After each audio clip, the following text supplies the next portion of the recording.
Hi guys, it's Dylan from Bijou Diamond Jewellery in London again with another watch review, and today we're looking at the Rolex Submariner in steel.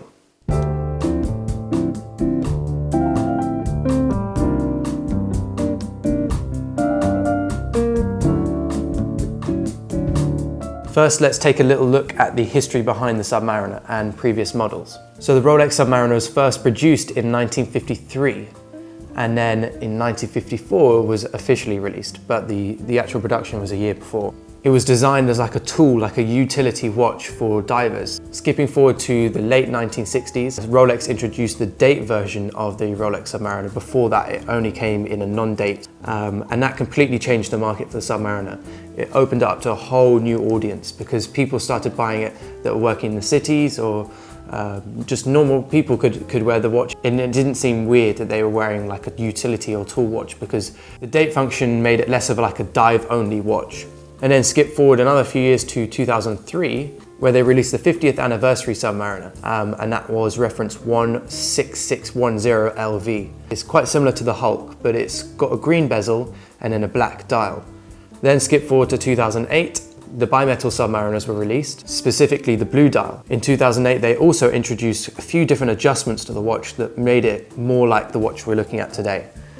And that includes the new glide lock system. And they also released a ceramic or cerochrome bezel. In 2010, they released a new steel date version. And then in 2012, they released a new steel non-date version. That's kind of the history behind the models and the different variations of the watch, but there's a bit more to the Submariner than just that. A lot of people will know that Bond, or the Bond films, have been quite heavily involved with Rolex, specifically the Submariners, and that's seen, or used to be seen, as Bond's watch. Now it's the Omega Seamaster.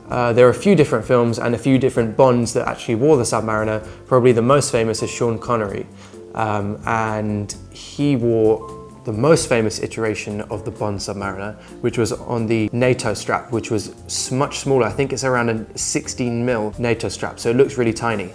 Before then, he wore it on a leather strap. Other Bonds have worn it on the bracelet, different types of bracelets. So it's had a few different features in the films. Let's have a little look at the features behind the Submariner. So it's waterproof to 300 meters. The original ones were waterproof to 200 meters. It's obviously important for this watch to have high endurance to underwater environments because obviously it's a Submariner. It's designed to be used by divers and go down to low depths. One of the features that Rolex invented to ensure the watch could go down to such depths was a crown that could withstand that sort of pressure. The crown is obviously a sensitive area in the watch because the crown is the connection between the case, or the outside of the watch, and the movement, the inside of the watch. So they invented a trip lock crown, which involves 3 rubber gaskets inside the crown mechanism that triply locks the water out, if you want to call it, or the air out, to make sure that nothing gets inside the movement.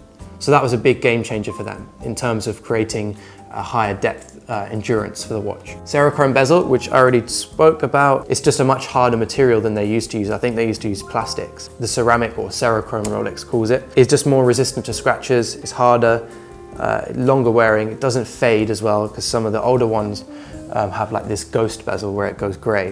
This ceramic won't have that. The bezels actually have platinum inserts, so where you see the numbers and the markers, those are actually filled with platinum, because platinum has a higher resistance to tarnish and fading. The bezel is unidirectional, so it only moves in one direction.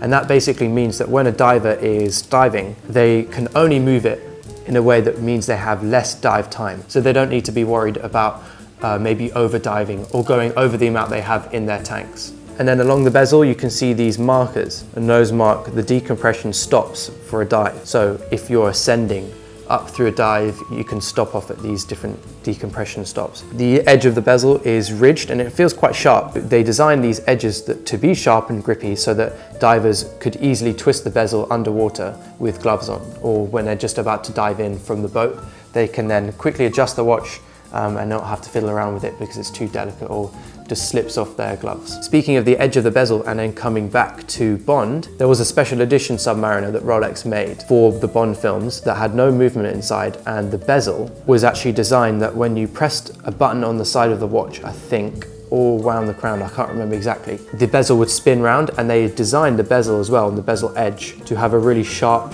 serrated edge. And the watch was designed in the film as like a little Bond gadget to cut ropes, but like a rope cutter basically. So he used it to free himself when he was tied up in some situation. So coming back to the features of the watch, the glide lock is one of my favorite features on this watch because it's an absolute game changer in terms of wearing a bracelet. I find sometimes when I wear a bracelet, because the size you choose is the size you get, basically. It's not like a strap where you can undo it a little bit. Although on some of them they have, some of the newer Oyster bracelets, they have Easy Link, which means you can take it out by 5mm. But for other bracelets like the Jubilee or the Presidential, the size you get is what you get. So this is nice because you can adjust it by quite a significant amount. And the reason they did this was so that divers could wear the watch normally during the day, and then when they wanted to go diving, they could loosen the bracelet and be able to put it over the top of their diving suit. It's obviously got a Oyster bracelet, and this one is all brushed finished, unlike the GMT, which has polished center links. At first I didn't really like the all brushed look, but I actually really like it now. I think it's grown on me a lot. I think it looks really cool. It kind of goes with that utility look or appearance of the watch, and I suppose they design it so that underwater when you're wearing it, it doesn't shine off into your eye so much. So the lume on this watch is a really cool feature as well. At the top marker on the bezel, there's a little small domed piece of lume. And the reason they've done this is when you're descending down to really low depths, the light becomes pretty dark, and it's important for the divers to be able to keep track of how much time they have left. The lume basically allows them to give it a quick glance and they know exactly how much time. And the hands have lume as well. The watch has a 48-hour reserve. If it's your daily wearer, which for a lot of people, the Submariner is a daily wearer, 48 hours is perfect because it's unlikely you're not going to wear the watch for 48 hours. It's got a 40mm case size. Before I might have said this was too small for me, but I think this is actually perfect. It's got a great depth to the watch, which means it can still kind of fit underneath the dress cuff. It doesn't look too big, but you've got that sporty look at the same time. I think it's slightly deeper than the Daytona. Personal opinion of this watch, well, this is my daily wearer, and I absolutely love it. At first, I wasn't so sure. I'm not really a massive Rolex fan, or I wasn't a massive Rolex fan until I had this. And I kind of fell in love with the whole romance of the everyday wearing, which is what I talked about in the Rose Gold Daytona review. I love the idea of just being able to batter it around a little bit and it just keeps on going and keeps on going. You don't really need to care for it like an AP or a Patek. It's okay if it gets dinked because it just goes for a polish, and polishes aren't expensive. Servicing as well doesn't necessarily need to go back to Rolex. You know, I can send it to our watchmaker and he does an amazing job and it comes back in no time. I love the design of the watch, and for me now, I think this is the perfect size watch. I love the fact that I can swap it over with straps, like purlons. I mentioned that in the Rose Gold Daytona review. I love the purlons because it just means you can change them up, match them with an outfit, and they look super cool.